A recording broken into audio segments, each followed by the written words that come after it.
I will quickly tell you two important sides of the story as it is unfolding right before my eyes. Um, one is uh, one is very dark and gloomy, and the other is very positive. And it is important that each of you understand and take both of them together and not separately. First, let's talk a little bit about some of the medical stuff that is happening.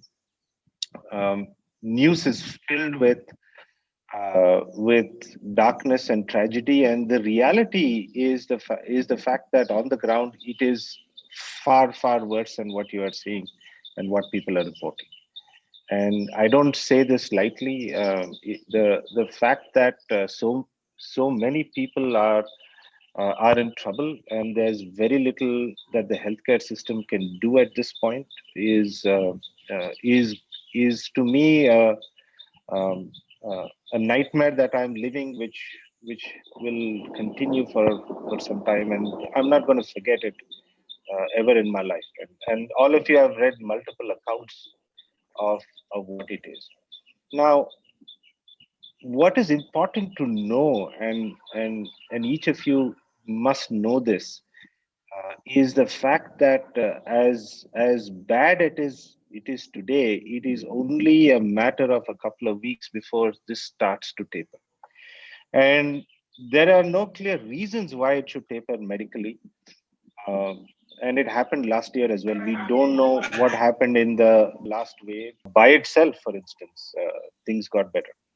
So, taking for example Mumbai was one of the worst hit, and compared to how it was in terms of sheer numbers, it is a lot better today.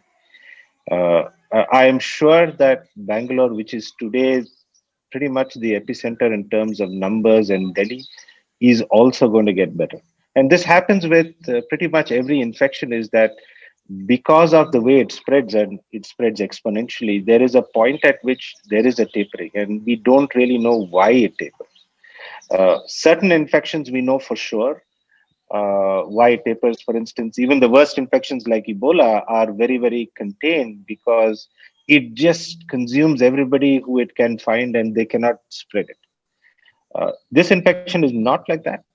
People can still travel and then spread to others. And what I'm hoping is that in the next couple of weeks, things will for sure get better. The Over the last day or two, the number of panic calls have definitely come down, though it is anecdotal. But I'm still very positive about the fact that this too shall pass in a couple of weeks' time.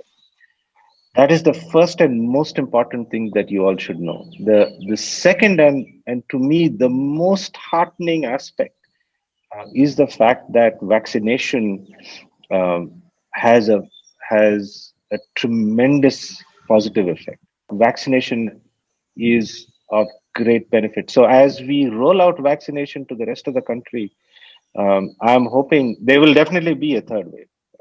Let us not pretend that this is going to go away, but the third wave is not going to be, if we do things right and do things quickly, the third wave is not going to be, or any other wave subsequently, is not going to be anything near as devastating to our country and our people as this.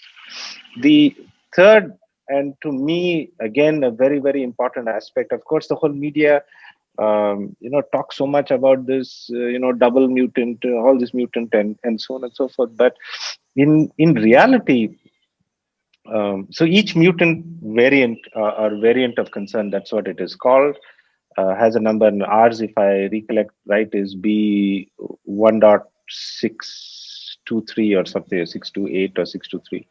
Has been around for quite some time, to the extent that this has been detected in sero surveillance in the UK for many months, and it has not caught up and been the dominant strain in anywhere outside of India.